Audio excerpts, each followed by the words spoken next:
আসসালামু আলাইকুম প্রিয় শিক্ষার্থীরা, welcome to my channel write English easily.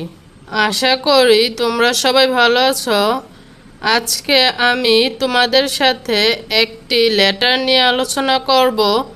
লেটারটি হচ্ছে 2 সেন্ট মানি।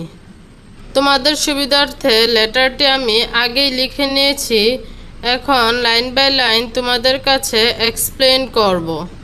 19 মে 2026। এখানে লেটার লেখার তারিখটি লিখতে হবে। বেতকা, টঙ্গিবাড়ি, মুন্সিগঞ্জ। এখানে নিজেদের ঠিকানাটি দিয়ে দিবে। ডিয়ার ফাদার, প্রিয় বাবা, এট ফার্স্ট টেক মাই সালাম। প্রথমেই আমার সালাম নিও।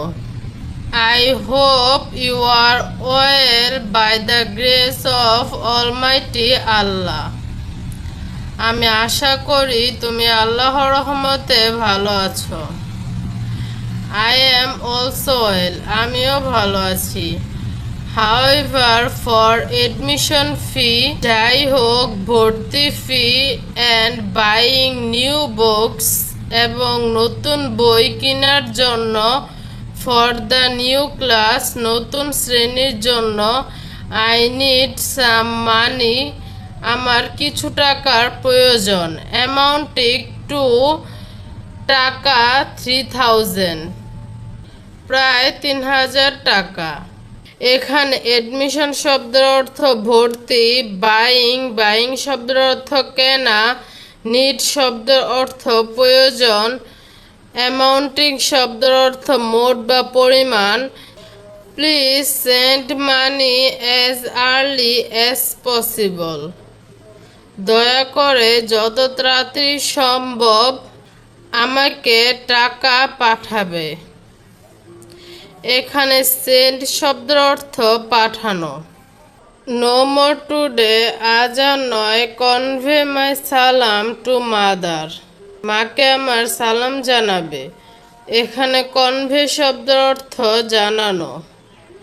ইউ লাভিং সান আব্দুল্লাহ, তোমার প্রিয় ছেলে আব্দুল্লাহ।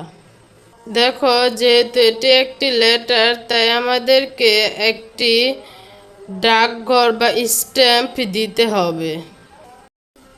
Stamp from Abdullah, Betka, Tongibari, Munshiganj. এখানে নিজের নামটি এবং নিজের ঠিকানাটি দিয়ে দিবে। টু ফাদার, বাবা, মিরপুর, ঢাকা 1000, বাবা, মিরপুর, ঢাকা 1000। এখানে যার কাছে লেটারটি লিখবে তার নাম ও তার ঠিকানাটি দিয়ে দিবে। সো শিক্ষার্থীরা, আমি চেষ্টা করেছি লেটারটি খুবই সহজভাবে লেখার ও তোমাদেরকে বুঝিয়ে দেওয়ার। তবুও যদি তোমাদের কোনো প্রবলেম থাকে তো অবশ্যই কমেন্ট করে জানাবে। আর পরবর্তী ভিডিও কোন বিষয় পেতে চাও সে সম্পর্কে কমেন্ট করতে পারো।